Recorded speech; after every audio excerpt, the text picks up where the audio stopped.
What's up, guys? Kid Machinate here, coming at you again with another rant. Unscripted, unfiltered, and let's get right to it. So, the deal is the very basis of MaxAttack, which I started on the Video Gaming Hardcore channel and decided to eventually take some time off and then bring it right back to this channel. I'll leave links below to the old MaxAttack videos, and as far as the most recent ones, well, you can check them out on here. And I've taken some breaks from that because I still have a lot of Pokemon content, but I don't want to talk too much about that. This is about what MaxAttack really means and what my introduction of sorts actually means. So let's give some context to what you guys are looking into with literally anything that I'll post in regards to gaming, or at least when it comes to those specific videos, if not a little flavor of that in pretty much everything on my channel that comes to my commentary over gaming. So gaming's been a lot of things for me since 6 years old, and being in my 30s, it's been a long time. So, needless to say, it's been through a lot of times of my life, and it's meant a lot of different things. So, part of what that means, it's, I guess the biggest thing, especially nowadays, is more of a coping mechanism, because I do have my own struggles of sorts. I'm not really going to get into what, because everybody's got problems at the end of the day. You just got to know how to manage and deal with them. But it becomes like this coping mechanism of sorts, because everything that happens, life, you got to have a balance, right? You're always going to have good and you're always going to have bad. So you got to be able to balance those things out. And in gaming, it's a very easy place to learn that really quickly, because especially in games like roguelikes, which tend to be now, I think, my go-to. Because let's be honest, in your average everyday life, you're going to and from, you have all these responsibilities, you have to work, you have to, you spend the majority of your time at work if you really want to make a living. You come home, you spend some time, possibly doing errands, cooking, so on and so forth, and it's all over, and you have to do it all again at the end of the day. You go back to sleep and you do it all over again. If you, maybe at some point, you get to a game. So that leaves little time for games you really want to sink your teeth into. For as great as God of War is for the PlayStation 4, it's a game that, you have to take it in, you have to do it in chunks. And sometimes when it comes to a game as story-driven as something like that, you really don't always have the time in your adult life to be able to do anything like that. So people will flock to quick jump in, jump out things, which it's easy to do with any sort of shooter nowadays. But my preference, my go-to as of lately, that along coupled with my disgust for AAA gaming as of lately, has been a lot of indie games, and some of which are newer, some of which are admittedly kind of old. The two in particular that I'm going to focus on here are The Binding of Isaac and also Dead Cells. One is a classic from, I believe, last generation at this point of gaming, and one is more recent, although it's been in early access since I think late last year. I could be entirely wrong on that. It has been around for some time before I found out about it, because before it even released on the Switch, which is when I first heard about it, it was out before then in the retail release, in both the retail release and also the early access release. But that's kind of an introduction to all this. So how this all works, I introduce all my videos with, I'm going to rush people in the face and see what happens. What does that mean? That's grabbing life by the horns and not putting up with shit. And in the context of a game, that's a lot easier to say than actually do, especially depending on the type of game you're playing. The big difference in a game is there's no consequence outside of your time. And you put in the hard work to learn something, and your time's going to be worth it. You're actually going to get somewhere in the game. And the thing is that roguelikes are done in a kind of in this way where you're never getting the same exact thing. And, you know, you can go to the supermarket every day of the week. You might forget something one of those days. You might, on the way back, have a flat tire. You might, you know, you can't predict everything that's going to happen. So in a way, it's like life, right? You don't know what to expect. And that's part of the thrill of it. Because, yeah, you could sit there and like, oh, I died, I suck, I can't do this. You have a lot more time to reflect. Don't get me wrong, I like Bloodborne and Dead Cells. All these games start to sound the same after a while, especially the ones that punish you. Bloodborne and Dark Souls. I think I got that right this time. Bloodborne and Dark Souls, the games are meant to punish you, but they do so in a way where you're able to kind of just reflect on that and only that, and you can get discouraged. You got to be in the right mindset for it. Whereas something like The Binding of Isaac and Dead Cells, you can get right into that next game so quickly and turn things around so quickly.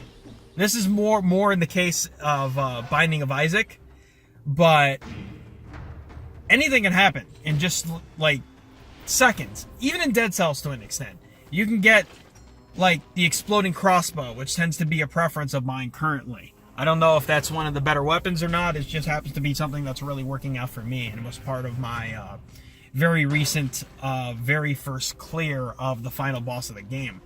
But these two games are very good examples of the rush them in the face theory, because in some cases, very literally, I will do just that. Like, this is a better case for Dead Cells. That kind of, it's a combination of a lot of things. It's dubbed itself as a Roguevania, which is exactly what it sounds like, combining the two genres. But there's also that hint of Dark Souls, because it's punishing. There's also, you know, the game kind of encourages speed running, even if it's not something you do. To unlock these extra areas known as timed doors, you got to do levels as quickly as possible. But you also want to make sure you're optimizing your run if you're trying to do a clear, because you want to go in with the most upgrades and health and so on and so forth. You want to go in with the most stuff possible, and then the most future stuff possible. And what that means is, in Dead Cells in particular, and I think this gives it the edge over Isaac, is that you can actually get permanent unlocks. So it's not just a matter of what you pray to RNGesus for, what he decides to bless you or not bless you with. It's also a matter of unlocks that you're working towards. It feels like you're working towards something. Whereas Isaac is more of a throwaway game, in the sense that anything you get, you don't get attached to it, because your next run you can get an entirely different setup. And you might get some stuff that's the same. You might start figuring out what you like or not, but that really doesn't matter, because it's completely random. You don't have control over what you get. The only real quote-unquote control you get is with Isaac, because he comes with the D6 and you can re-roll a room, or you happen to buy a D6 or a D12 or any of the die things that like re-roll certain stats of your character, or equipment in the shops, or equipment in a room, you know, things like that. Your sense of control, there's a lot less there, which in theory would make it more representative of life, because you really just you can't predict all that. But roguelikes are designed in that fashion to where you never really know what's going to come at you.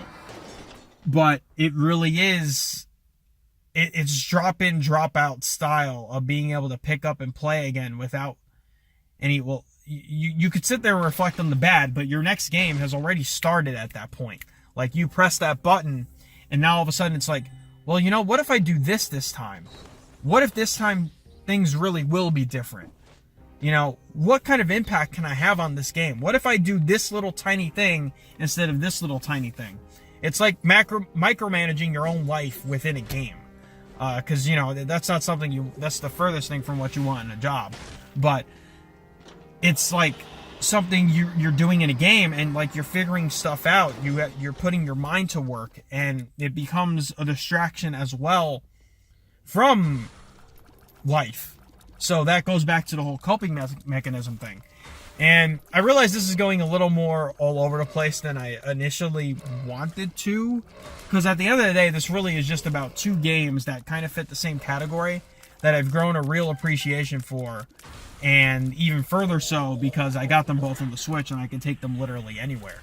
But it's really just the ability to not hold on to a loss so much. You know, like you can get mad at something, and in these games, you know, they can get frustrating. They can definitely get frustrating. But the whole thing is, you find ways. And especially, this is something that comes out on stream. This is something that'll come out in those games itself. This is something that'll come out in other games. And it kind of goes along the whole MaxAttack vibe of things, of rushing things in the face. Like, not everything's going to be all hunky-dory. Everything's going to be, you know, sunshine and rainbows all the damn time. It's just, you got to take the hits and learn how to take those hits and just keep coming right back. So that's why we do the things the way that we do. But in a game, unlike life, you can really just... You don't have to be judged for, like, necessarily some kind of outburst you might have. You know, unless you're, like, throwing controllers around and whatnot, which I wouldn't recommend doing. Controllers are expensive nowadays. I think that's the biggest thing that stops me from throwing a controller at a possible moment where it seems like I probably should throw this controller. Oh, wait, it costs $60. But, again, these happen so fast. The pace of these games happens so quickly that you really don't have that time to reflect. And more time to reflect on, well, you know what? What if I do this? Maybe there's a weapon I'm not getting. Or maybe there's a stat I'm not putting up. Maybe this is what I need to focus on. There's a whole lot of being honest with yourself as well. Because a lot of these games will also have that level of customization. Whether you're able to influence your item pool of sorts or not, you find out what you become comfortable with. So sometimes it might be better to just, you know, maybe I'll give up here, or maybe I won't bother with this run. Like, it's not worth my time. You got to do that in life also, because you have to decide from this list of 20, what things in this list of 20 are actually important, what's needs and wants, separating things. You're making decisions like this all the time within these games. It's just they're happening at such a quick pace. You really don't have the time to focus on negativity, you know? And with The Binding of Isaac in particular, you know, I play this with a friend constantly. And if you're watching this, you know damn well who you are. So, like, we watch this, right? Or not we watch it, we play it. And every time Isaac gets hit, you know, he makes a noise. So we make fun of that noise, but we do it like in the crybaby hit voice or whatever, and we just, you know, exclaim that we suck, which I may or may not throw in a clip for this at some point, or I won't, and you can just watch a stream, but or a clip or something. You'll be taking hits already. But the point is that you find ways to, like, poke fun at yourself. Again, it's a coping mechanism. Like maybe you do really suck at this, but you could get better. That's the whole thing. And you're constantly working towards that. It might be a slow but steady process, but you're doing it very, very quickly. You know, with something very story driven or made a certain kind of way, something like a God of War or a Bloodborne or a Dark Souls, or even something that might not be as hard, and like, to me, especially if it's a story-driven game, there's always that incentive. Well, you know, it's really long, so I can just pick this up and do it again later. And maybe part of this plays into an addiction factor with roguelikes in particular. Maybe that's another topic for another day. But it's just, I don't want to say time waster because it sounds bad, but it really just, it forces you in that mindset to where you got to make a decision. If you don't make that decision, it's going to make the difference between you winning or losing. And there's so many like micro decisions you have to make in these games to accomplish that. And MaxAttack is all about embracing all of it. It can suck. It can suck hard. But you just come right back in it and fucking do it. And that's what these games are all about. When you can sit there and you can embrace the frustration. You can get pissed the fuck off at a game, but then just come right back to it. Well, that's pretty great, you know? And in the game world, it doesn't mean a whole lot. But when you can strike that balance in real life, you really have something going for you. And that's what these games mean. That's the philosophy of MaxAttack. That's how you find a way to sufficiently manage, if you want to call it a rage factor, or, you know, manage the rage factor and not give in to wanting to rage quit. And sometimes, don't get me wrong, you have to know when to quit. You know, I do that in something like Bloodborne or Dark Souls. But with this, again, it all happens so quickly. The runs will make you or break you, absolutely. But it happens so quickly that it's just the easiest thing to get into and the easiest way to demonstrate something that I try to express in almost everything I do. Because there's going to come that point eventually where you lose your patience. Where you swear you're doing everything right, but just everything's going wrong. You have all your expenses covered, like to go back to life. You have all your expenses covered, but it's that one extra thing that you didn't account for that just came up out of nowhere, and now you got to dig out of your savings. Like there's all sorts of things.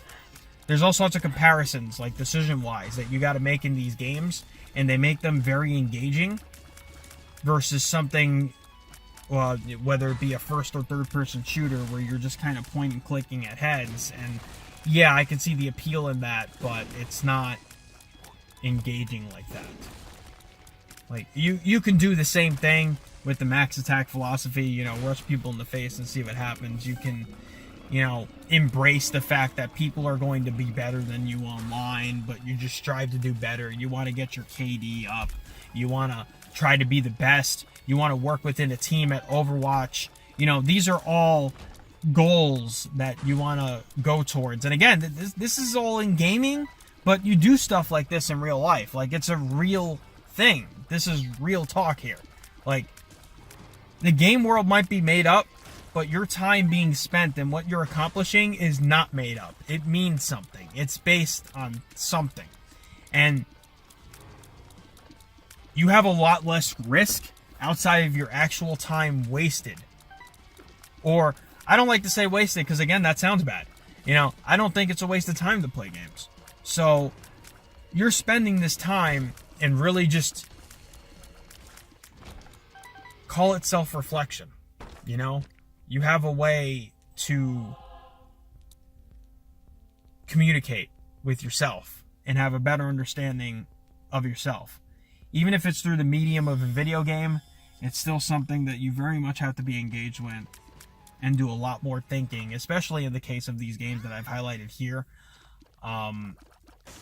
They actually do have to do a lot more thinking than people on the outside will ever probably give you credit for. And to me, that's what means something. And that's the very concept. Even though, admittedly, a bit all over the place and unscripted, that in itself is the very concept of MaxAttack. To go ahead, rushing people in the face and seeing what happens. It's embracing the unknown. It's grabbing life by the horns. And it's doing what you need to do when you need to do it. Thank you for listening, guys. If you liked this at all, this matter of like self-reflection, attempt to explain things, and so on and so forth. If you enjoyed any bit of this, please go ahead and like this video and share it with as many people as possible. Probably more so than anything else I've put up on this channel. This is my attempt to explain something that has maybe not made a whole lot of sense, or I have failed to like put out there in some way, or even like attempt to do so. There's all sorts of things within gaming that can, that can be a part of, it can be compared to a real life example, but this is just one subject for one video at one given point in time. And if you spend that point in time, especially if you've gotten all the way to the end of this video, if you spent that point in time with me, I highly appreciate it. Take care, everybody. Have a good one, and I will see you guys next time.